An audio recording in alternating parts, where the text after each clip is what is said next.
सोचो एग्जाम से सिर्फ एक दिन पहले तुम्हारे पास पूरी किताब रिवाइज करने का टाइम ही ना हो, 300-400 पेजेस की बुक सामने रखी हो और समझ ना आए कि क्या पढ़े और क्या छोड़ दे। अब सोचो उसी टाइम तुम्हारे पास सिर्फ 15 से 20 पेजेस ऐसे नोट्स हो जिसमें पूरे चैप्टर्स का सारा लिखा हो। बस उन्हें रिवाइज करो और एग्जाम के लिए रेडी हो जाओ।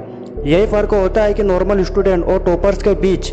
टॉपर्स ज़्यादा इंटेलिजेंट नहीं होते बल्कि उनके नोट्स ज़्यादा स्मार्ट होते हैं। और आज की वीडियो में मैं आपको बताऊंगा कि टॉपर्स आखिर नोट्स कैसे बनाते हैं जिससे रिवीजन फास्ट हो जाता है और मार्क्स भी इम्प्रूव होते हैं। वीडियो को एंड में एक ऐसी ट्रिक भी बताऊंगा जो आपके नोट्स को 2 गुना ज़्यादा इफेक्टिव बना सकती है, इसलिए वीडियो को लास्ट तक ज़रूर देखिएगा। सबसे पहली गलती जो ज़्यादातर स्टूडेंट करते हैं वो है बुक को कॉपी करके नोट्स बनाना। अगर आप पूरे चैप्टर्स को ही नोटबुक में उतार रहे हैं तो वो नोट्स नहीं है, दूसरी किताब बन रही है।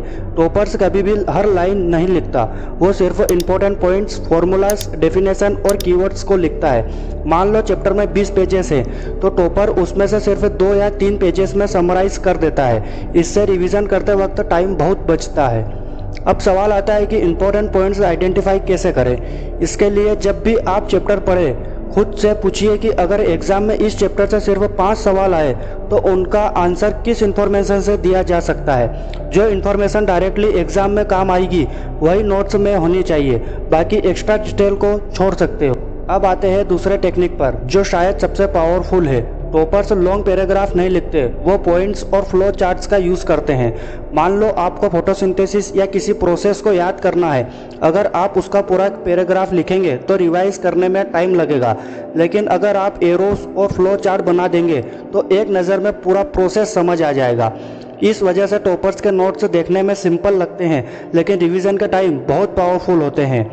अब एक छोटा सा सवाल, क्या आप नोट्स क्लास के बाद बनाते हैं या एग्ज़ाम के एक हफ्ते पहले? अगर दूसरा ऑप्शन है तो यही सबसे बड़ी प्रॉब्लम है।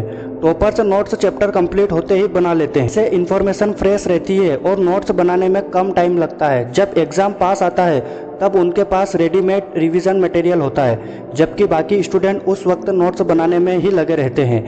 तीसरी टेक्निक है 1 पेज रिवीजन नोट्स। यह टेक्निक बहुत कम स्टूडेंट को पता होती है। हर चैप्टर के नॉर्मल नोट्स बनाने के बाद उस चैप्टर का सिर्फ 1 पेज का रिवीजन शीट बनाइए। उसमें फॉर्मूला, डेट्स, डेफिनेशंस और सबसे इम्पोर्टेंट पॉइंट्स लिखिए। एग्जाम के एक दिन पहले आपको पूरा चैप्टर दोबारा नहीं पढ़ना पड़ेगा, सिर्फ वो 1 पेज रिवाइज करना होगा। इसी टेक्निक का यूज़ बहुत सारे रैंक होल्डर्स और टॉपर्स यूज़ करते हैं। और अब वो स्पेशल ट्रिक जिसका मैंने वीडियो को स्टार्ट में प्रॉमिस किया था, जब भी नोट्स कंप्लीट हो जाए उन्हें पढ़ने के बाद नोटबुक बंद करके खुद से रिकॉल करने की कोशिश कीजिए। मतलब देखे बिना याद करिए कि नोट्स में क्या लिखा था। इस टेक्निक को एक्टिव रिकॉल कहा जाता है। रिसर्च के अकॉर्डिंग सिर्फ पढ़ने के कंपैरिजन में एक्टिव रिकॉल इन्फॉर्मेशन को ज़्यादा देर तक याद रखने में मदद करता है। इसी वजह से टॉपर्स बार बार पढ़ने के बजाय खुद को टेस्ट करते रहते हैं। तो दोस्तों, अगर आप भी टॉपर जैसे नोट्स बनाना चाहते हैं तो इन 4 रूल्स को याद रखिए। पूरा चैप्टर कॉपी मत कीजिए, सिर्फ इंपॉर्टेंट पॉइंट्स लिखिए। नोट्स को सिंपल और कलरफुल रखिए। फ्लो चार्ट और पॉइंट्स का यूज़ कीजिए। चैप्टर खत्म होते ही नोट्स बना लीजिए। और सबसे इम्पोर्टेंट, एक्टिव रिकॉल से उनकी